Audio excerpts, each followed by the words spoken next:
ingestion is not a problem unless you have a private well.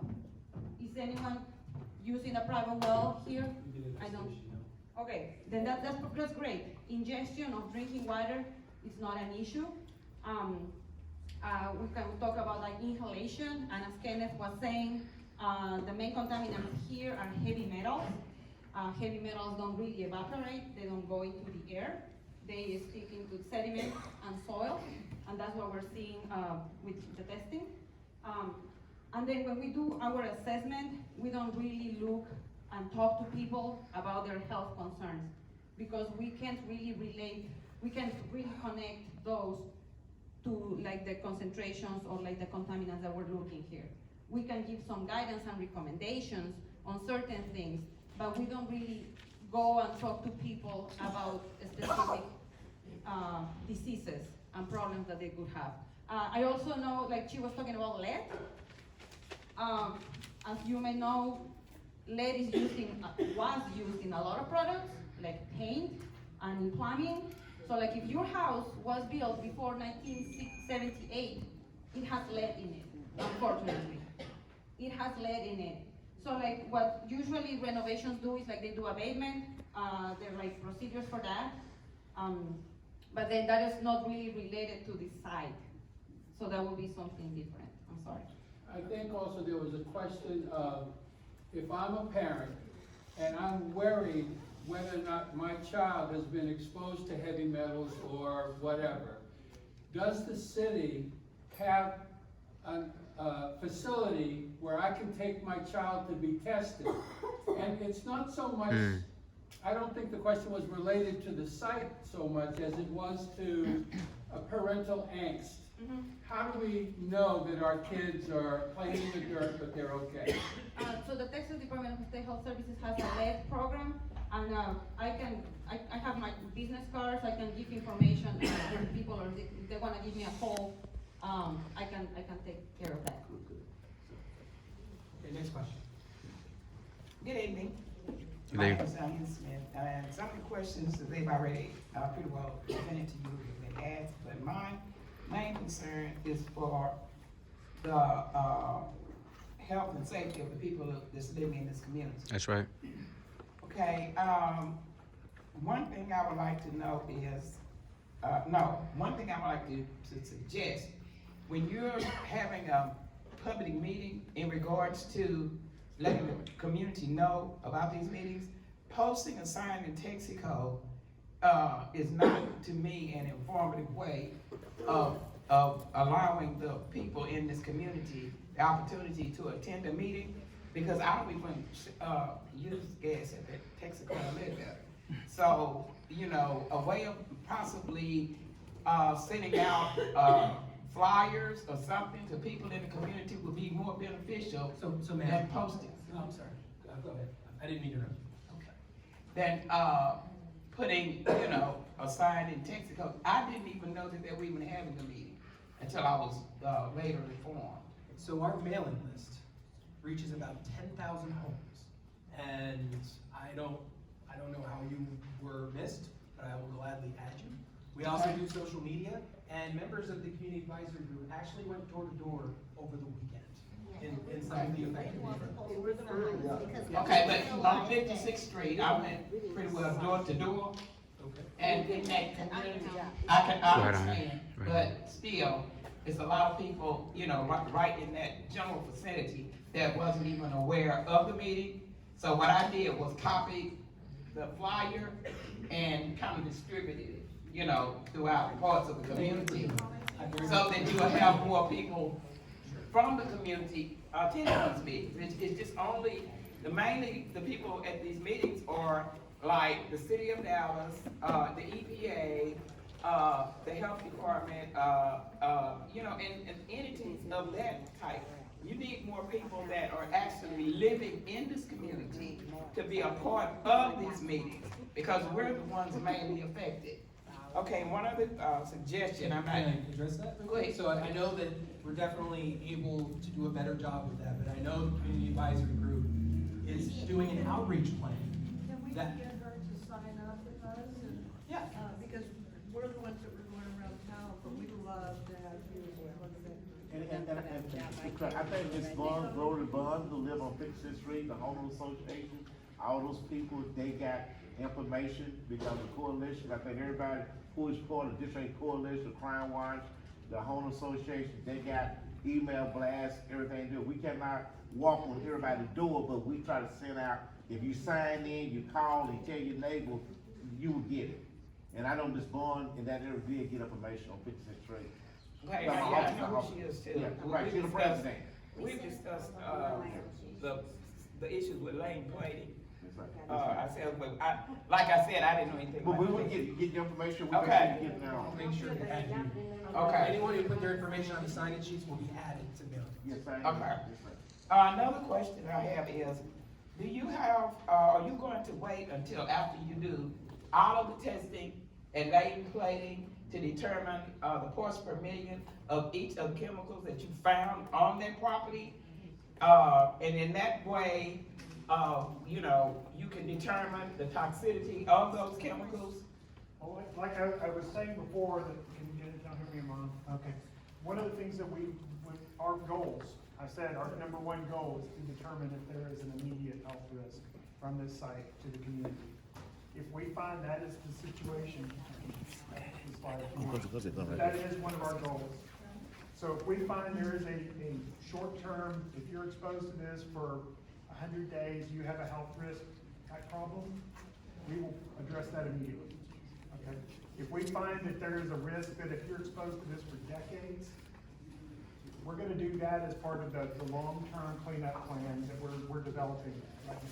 So we have an emergency response team that if it goes over the testing that he had mentioned, then we'll send our emergency response team out to remove. They're the ones who took 188,000 pounds of material off site at the start. They said, this is bad, we've gotta do this now, and they did it now. If we find a situation that is an immediate risk to the health of this community, we will address it now. Okay. One other question I have now, I'll let someone else finish.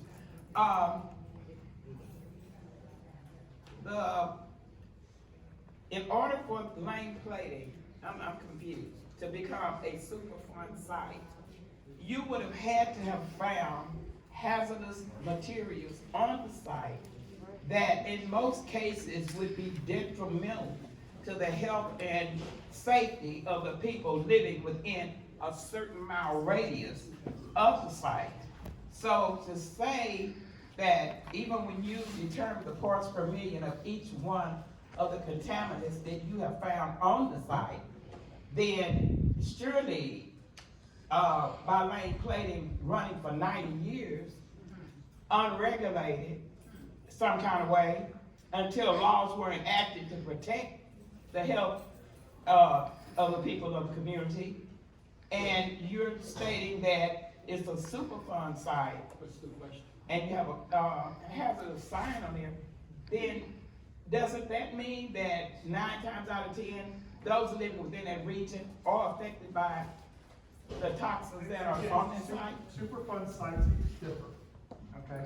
We know that there are bad chemicals at this site. That's why it was listed as a Superfund site. When we listed it, we didn't know how far they spread. So we had to do this study to see how far they spread. And like my boss over here was saying, if we determine that we're gonna go to the extent that it has spread from the site. So that is, again, that's what we're doing. Kenneth, in our testing, have we hit a benchmark that is super endangered to human health as of yet? To the point where we need to do an emergency review?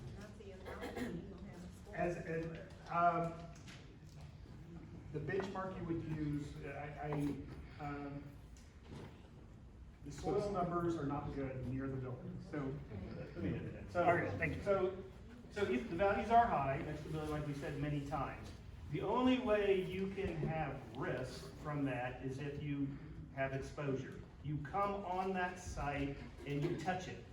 So that was one of the biggest reasons we improved the fencing around the area. We needed to have the time to get in there to really understand the problem, and we knew enough to know that some values were high, and we don't want people coming on that site having exposure. If for some reason we cannot control that whatsoever, that kind of changes the way we think about this site. And it might put us into more of an emergency response situation. But as that site sits today, fenced and controlled and secured, we don't believe we're there. We do think we're in a situation where we need to do a long-term cleanup on this site, so someone can maybe live on that site someday, that someone can walk on that site someday. But as it sits there today, we need to control it, make sure no one's having exposure and risk, and then get in a long-term cleanup plan in place. Next question. Thank you. I wanted to say one thing. When y'all have these meetings, I think y'all should give all the numbers. You know, I know sometimes y'all might feel like what y'all saying is too complicated for the audience, but you might as well still go and give all the numbers and be very accurate with the numbers, because the numbers are very important and the numbers don't lie. And so, one question I have is very simple that I think should have been answered already. Is what was the contamination score for this site? You know, which was like the most important question for this whole meeting that y'all haven't told anyone. The score to get it listed as a Superfund site? Yeah, the contamination score for the site. What is it? He probably knows more about it than me, but it's a certain number, and once you hit that number, they stop looking. Okay, so y'all don't know the number. Then we put it into where we need to do a long-term study, which is what we're currently doing.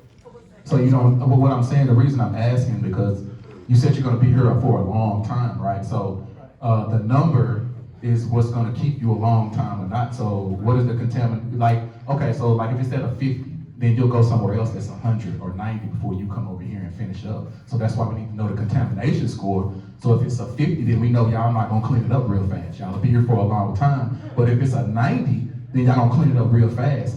If it's a 50, y'all just gonna skip over us and go to the other places all over the country, what you're saying, oh, it's a football field that's contaminated, it's this. So it might be, what, another 60 years for y'all finish this? And so that's why I'm asking you, what is the contamination score? An intelligent question, numbers. The numbers don't lie, and it needs to be answered.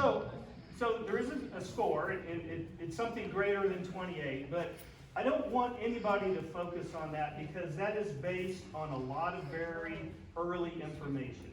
So we collect a very limited amount of data. We run it through a very conservative kind of calculator that tells us, should we really be worried about this site? We did that. Since that scoring was done, we have collected 100 times more data than what we had when we did that score.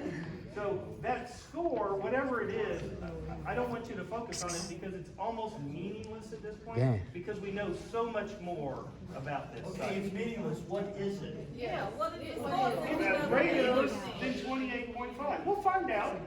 We'll let you know. Do you understand what a fundamental question We this can answer. is? I don't want to talk down. What is the range? Where did this site fall in the range? That's all they want to know.